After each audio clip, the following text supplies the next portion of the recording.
சம்பவ இடத்துல 2ஆம் கட்ட தலைவர்கள் போய் பார்க்க அனுமதி தரல. நான் வந்து பர்சனலா திருச்சிபுரம் ஹைவேல தான் ரூம் போட்டு தங்கியிருந்தேன். இது லீகல் பேட்டில் பொலிட்டிக்கல் பேட்டில் வரும்பொழுது இது லீகல் பேட்டில் போய் நாம நகர்ந்துட்டோம். ரெண்டு விஷயம் தான். ஒன்னு ஜஸ்டிஸ், இன்னொரு peace. Peace is the ultimate form of justice. அப்ப அமைதியா இருக்கும் பொழுது அவதூறுகள், அடிகள் எல்லாம் வரதான் செய்யும். அதெல்லாம் தாங்கி தான் அரசியல் நம்ம செய்யணும். இந்த மக்களுக்கு நீதி நிலைநாட்டப்படணும். தலைவர் நீதி வெல்லும் சொன்னது கூட அதுதான். பாதிக்கப்பட்ட மக்களுக்கு நீதி நிலைநாட்டப்படணும். அதற்கான ஒரு அமைதியான பாதையில நாம் இன்னும் இந்த பாதை தான், இந்த அமைதி ரூட்ல தான் நீதியை போய் தொடும். அதற்காக தான் நாங்க அமைதி. சம்பவ இடத்துல 2ஆம் கட்ட தலைவர்கள் போய் பார்க்க அனுமதி தரல. நான் வந்து பர்சனலா திருச்சிபுரம் ஹைவேல தான் ரூம் போட்டு தங்கியிருந்தேன். இது லீகல் பேட்டில் பொலிட்டிக்கல் பேட்டில் வரும்பொழுது இது லீகல் பேட்டில் போய் நாம நகர்ந்துட்டோம். ரெண்டு விஷயம் தான். ஒன்னு ஜஸ்டிஸ், இன்னொரு peace. Peace is the ultimate form of justice. அப்ப அமைதியா இருக்கும் பொழுது அவதூறுகள், அடிகள் எல்லாம் வரதான் செய்யும்.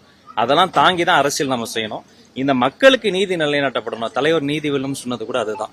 பாதிக்கப்பட்ட மக்களுக்கு நீதி நிலைநாட்டப்படணும். அதற்கான ஒரு அமைதியான பாதையில நாம் இன்னும் இந்த பாதை தான், இந்த அமைதி ரூட்ல தான் நீதியை போய் தொடும். அதற்காக தான் நாங்க அமைதி.